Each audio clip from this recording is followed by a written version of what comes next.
Bonjour à tous, bienvenue dans un nouveau tuto Alltricks. Aujourd'hui, je vais vous apprendre à remplacer votre câble et votre gaine de dérailleur.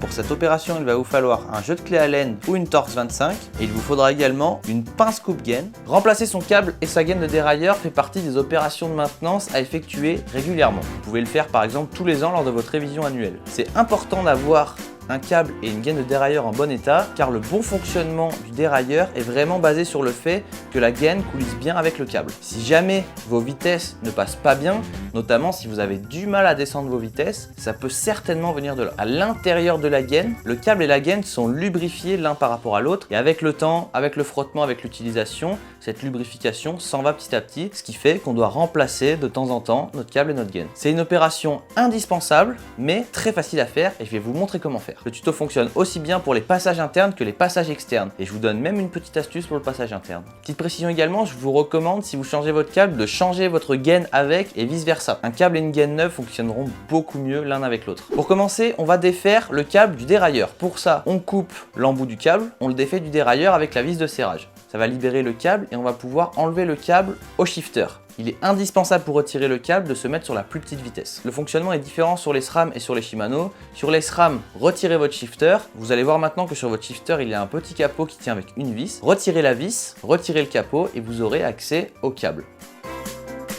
Shimano, c'est un petit peu différent. Vous avez une vis sur le côté du shifter entre les deux gâchettes. Retirez cette vis et à partir de là, vous pourrez, en poussant de l'extérieur, sortir le câble. Une fois que vous avez retiré votre câble, vous pouvez dès à présent remettre le nouveau câble. Et avant de le refixer au dérailleur, on va remplacer la gaine. Si jamais vous êtes dans le cas d'un passage interne, le but va être d'avoir une gaine qui a la même longueur que l'ancienne. Pour ça, on va venir les placer côte à côte tout le long du vélo, en faisant attention de ne pas la déplacer pour avoir exactement la même longueur.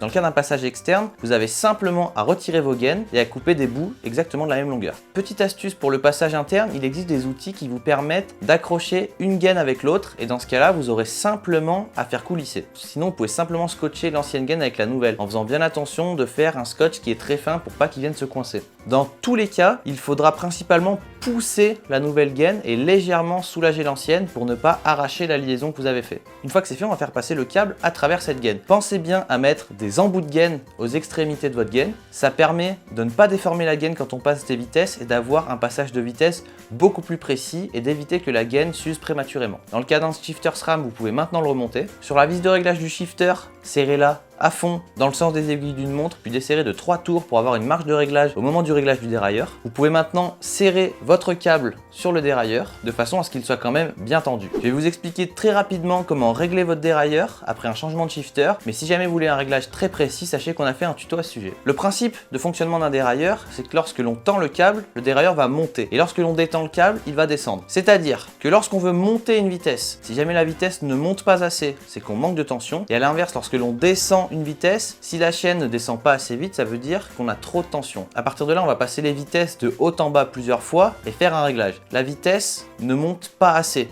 alors on va tendre un petit peu le câble. Si à l'inverse, la vitesse monte trop vite, on va détendre un petit peu le câble. Une fois qu'on est en haut de la cassette, on redescend. Si jamais la vitesse ne descend pas, il faut détendre un petit peu le câble. Et si la vitesse descend trop loin, il faut retendre le câble. Pour faire le réglage, on continue de pédaler, on passe une vitesse. Si la vitesse ne passe pas, toujours en pédalant, on va retendre le câble légèrement jusqu'à ce que la vitesse monte. Et inversement pour la descente. Une fois que vous avez atteint le bon réglage, on recoupe notre câble, on met un embout sur le câble, et vous avez terminé. Tout ce que je viens de vous montrer est illustré avec un dérailleur SRAM, mais je vous le rappelle, le principe est exactement le même pour les dérailleurs Shimano et toutes les autres marques.